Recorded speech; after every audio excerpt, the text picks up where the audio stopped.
मित्रों, सबके जीवन में बहुत बार ऐसा वक्त जरूर आता है जब सही और गलत में फर्क करना बेहद ही मुश्किल हो जाता है। ऐसे समय में इंसान की आंखों पर पट्टी बंध जाती है और गलत रास्ते पर चल पड़ता है। परिस्थितियों से घबराकर मनुष्य गलत निर्णय लेने लगता है। ऐसे समय के लिए आपको गौतम बुद्ध के जीवन की इस कहानी को जरूर सुनना चाहिए। गौतम बुद्ध की इस कहानी से आप जानेंगे कि जीवन में हर परिस्थिति का सामना कैसे करें। एक बार गौतम बुद्ध अपने शिष्यों के साथ एक गांव की तरफ जा रहे थे। तभी उन्होंने देखा कि एक युवक बेहद गुस्से में पहाड़ी की तरफ जा रहा है। बुद्ध उसे देखते ही समझ गए कि या तो यह किसी की हत्या करने जा रहा है या फिर खुद आत्महत्या करने जा रहा है। वो युवक जैसे ही पहाड़ी से कूदने जा रहा था, गौतम बुद्ध ने तुरंत उसका हाथ पकड़कर उसे खींच लिया।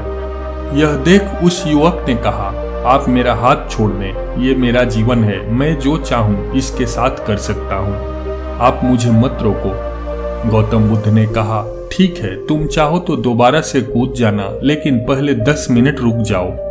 10-12 बार लंबी सांसें लो और अपनी हथेलियों को खोल दो। उसके बाद ही मैं तुम्हें दोबारा आत्महत्या करने दूंगा, उससे पहले नहीं। युवक बोला, आप मुझे बेकार ही इतना परेशान कर रहे हैं, मैं पहले से ही इतना परेशान हूँ, लेकिन अगर आप कहते हैं तो ठीक है, मैं 10 बार लंबी सांसें ले लेता हूँ, अपनी हथेलियां खोल देता हूँ, उसके बाद आप मुझे आत्महत्या करने से मत रोकना। उस युवक ने अपनी आंखें बंद की, 10 बार लंबी सांसें ली और अपनी हथेलियों को खोला, फिर धीरे धीरे अपनी आंखें खोली। उसके बाद महात्मा बुद्ध ने कहा कि ठीक है, अब तुम जा सकते हो। वह युवक पहाड़ी की तरफ गया। उसने जैसे ही कदम आगे बढ़ाए, पहाड़ी के नीचे देखा।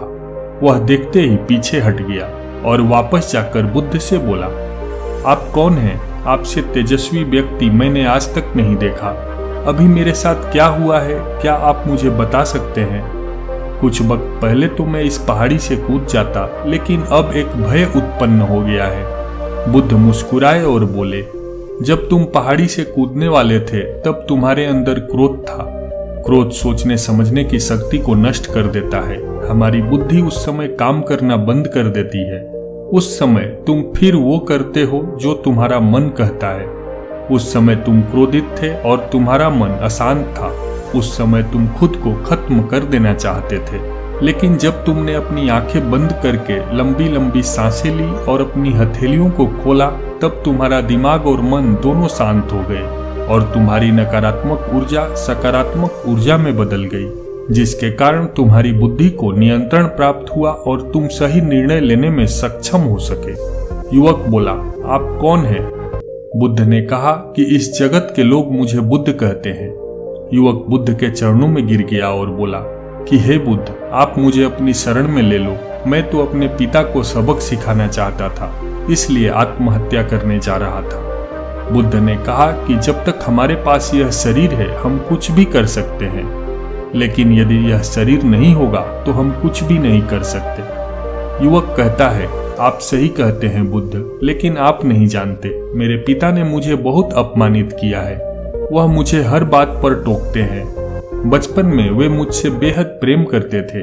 उसके बाद उन्होंने मुझे शिक्षा प्राप्त करने के लिए गुरुकुल भेज दिया। मैं हमेशा सोचता था कि मैं गहन अध्ययन करके उनका नाम रोशन करूंगा और मेरे पिता यह सब देखकर बहुत खुश होंगे। जब मैं शिक्षा पूरी करके वापस आया, तब मैंने अपने पिता को बताया कि मैंने सारे शास्त्र, वेद और उपनिषद कंठस्थ कर लिए हैं। मुझसे बड़ा ज्ञानी कोई नहीं है। तब वो खुश होने की जगह मुझसे कहने लगे कि अपने आप को ज्यादा ज्ञानी होने के भ्रम में मत डालो, ना ही खुद में अहंकार लाओ। मैं तो उन्हें दिखाना चाहता था कि मैंने कितना गहन अध्ययन किया है। मैं बड़े बड़े शास्त्रार्थ में जाने लगा। सभी मेरे ज्ञान से प्रभावित होने लगे। सभी ने मुझे महान ज्ञाता माना, लेकिन मेरे पिता ने नहीं माना। वह मेरे शास्त्रार्थ के बीच में पहुंच जाते और मेरे बताए गए ज्ञान में कुछ न कुछ कमी निकालते और सबके आगे मुझे अपमानित करते। वो मेरे साथ रहने वाले मित्रों को भी अपमानित करते थे, यह कहकर कि वो मेरा जीवन बर्बाद कर देंगे, क्योंकि वह मेरा साथ देते थे, मेरे ज्ञान की प्रशंसा करते थे। मैं समझ नहीं पा रहा था कि वह ऐसा क्यों कर रहे हैं। तब मेरे मित्रों ने मुझसे कहा, क्योंकि वो मेरे जितना ज्ञान अर्जित नहीं कर पाए, इसलिए वो मुझसे ईर्ष्या करते हैं। एक दिन मेरी उपाधियों के कारण मेरे मित्रों ने मुझे मदिरा पान कराया। यह बात मेरे पिताजी को पता चल गई। वो ढूंढते ढूंढते वहां पहुंच गए और मुझे वहां सबके सामने थप्पड़ मार दिया। मुझे बहुत अपमानित महसूस हुआ। तब मैंने यह तय किया कि मुझे मेरे पिताजी को सबक सिखाना है और मैं यहाँ आत्महत्या करने आ गया, क्योंकि एक पिता के लिए इससे बड़ा सबक क्या होगा जब वह अपने बेटे की अर्थी को उठाएंगे। तब उन्हें एहसास होगा कि उन्होंने क्या गलती की है। बुद्ध मुस्कुराए और बोले, मुझे एक बात बताओ, जो ज्ञान तुम्हें आत्महत्या करने के लिए प्रेरित करे, वो ज्ञान किस काम का? वो कहाँ से अच्छा हुआ जो तुम्हें एक गलत काम करने से नहीं रोक पा रहा है? युवक ने कहा, आप सही कहते हैं बुद्ध, अब मैं खुद अज्ञानी सा महसूस कर रहा हूँ। आप मुझे अपनी शरण में लें, मैं आपसे ज्ञान प्राप्त करना चाहता हूँ। बुद्ध ने कहा कि तुम मेरे साथ 4 दिनों तक रहना और उसके बाद अपने पिताजी के पास जाना। अपने पिता के घर तुम मध्य रात्रि के बाद जाना और बिना किसी हलचल के चुपचाप भीतर जाना। तब तुम्हें जीवन का सबसे पहला ज्ञान मिलेगा। वो युवक 4 दिनों तक बुद्ध के पास रहा और उसके अगले दिन पिता के पास चला गया। जब मध्य रात्रि को वो घर पहुंचा तो उसने देखा कि उसकी माँ बिस्तर पर बहुत बीमार पड़ी है और युवक के पिता से कह रही है कि तुम्हारी शक्ति के कारण आज मेरा बेटा मुझसे दूर है। अगर तुम इतने सख्त नहीं होते तो आज वह घर छोड़कर नहीं जाता। वो युवक अपने पिता की तरफ देखता है। वो देखता है कि जिनकी आंख में आज तक आंसू नहीं देखे थे, आज वो नम आंखों के साथ बैठे हैं। उसके पिता कहते हैं, मैं उसे दुख नहीं देना चाहता था, मैं तो बस ये चाहता था कि उसके अंदर अहंकार न आए। तभी उसके अंदर की कमियों को वहां जाकर बताता था ताकि मुझे सुन कोई और भी उसे उसकी कमी बता सके और उसे अपने ज्ञान पर कभी घमंड न हो, क्योंकि व्यक्ति का अहंकार उसे हमेशा ले डूबता है। लेकिन उस भीड़ में मेरे सिवा कोई नहीं होता था जो उसको उसकी गलतियों के बारे में बताएं। तब मैंने तय किया कि मैं उसे उसकी गलतियों से हमेशा अवगत कराऊंगा, लेकिन वो मेरी न सुनकर हमेशा अपने मित्रों की सुनता था। और एक दिन जब उसने मदिरा पान किया तब मेरा दिल दुखा और तब मुझे लगा कि शायद मेरी परवरिश में कोई कमी थी। मैं ही एक अच्छा पिता नहीं बन सका जो मेरे बेटे ने ऐसा किया। लेकिन तुम चिंता मत करो, मैं उसे कहीं से भी ढूंढ कर ले आऊंगा। जितना प्रेम तुम मुझसे करती हो उससे ज्यादा मैं उससे करता हूँ।